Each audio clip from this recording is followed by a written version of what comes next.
Senior Chief Kwataine, Mr. Kennedy Nkoma, Chief Director in the Ministry of Home Affairs, Ms. Patricia Liabuba, Senior Deputy Secretary, members of Parliament or councillors present here, members of the Diplomatic Corps, members of UN agencies, distinguished invited guests, members of the media, ladies and gentlemen, I'm sure all protocols have been observed. It gives me great pleasure this evening to speak to you on this very important occasion, which has been organized to raise money for victims of trafficking in persons.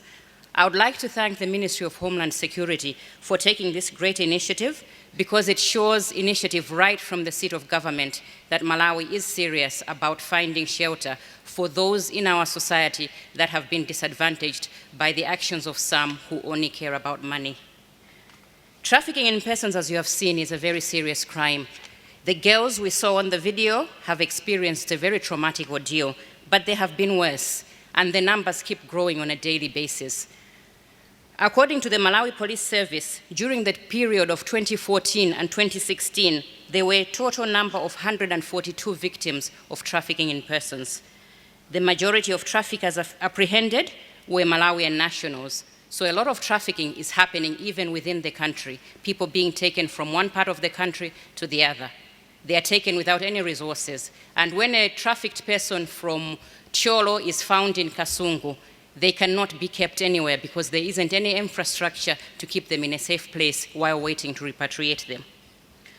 Out of 30 identified victims of trafficking in persons in Botswana, between the same time, 2015 and 2016, 73% were Malawian.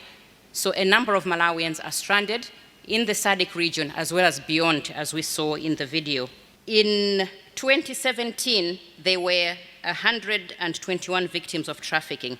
86 were adults, 35 were children. 29 victims were identified abroad in Kenya, Saudi Arabia, Iraq, and South Africa. A number of our children are being relocated outside the country. Many are working in tobacco and tea estates within the country, but also in Zambia, Tanzania, and Mozambique.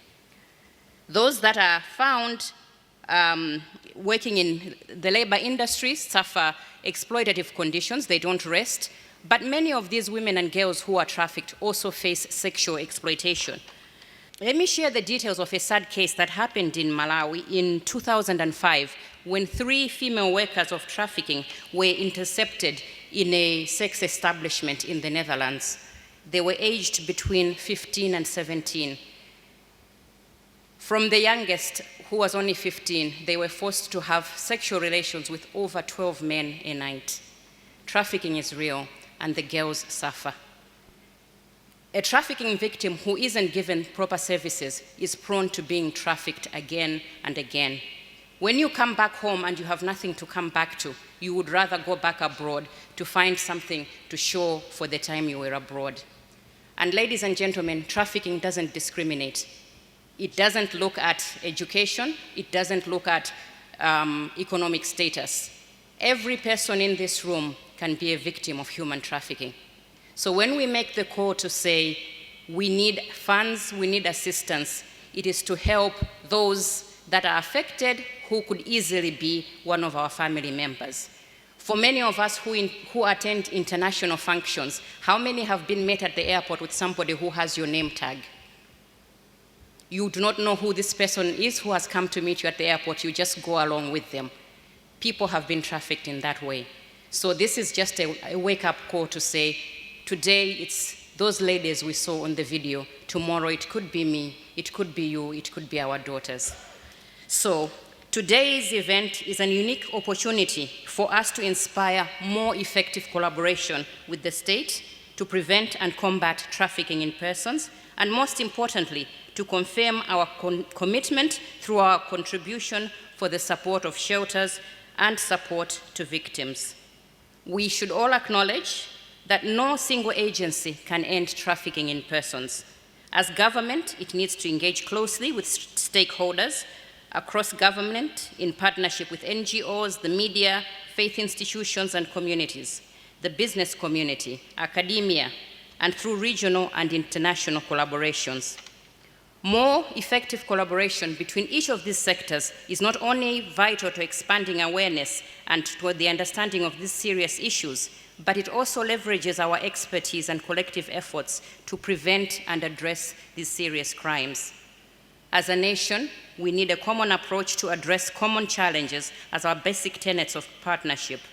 We should therefore not hesitate to share one another's concerns as friends. We should not hesitate to be each other's keeper. We need to all work together strategically, from government to the UN, to the diplomatic corps, to the media. Everybody who's here has a role to play.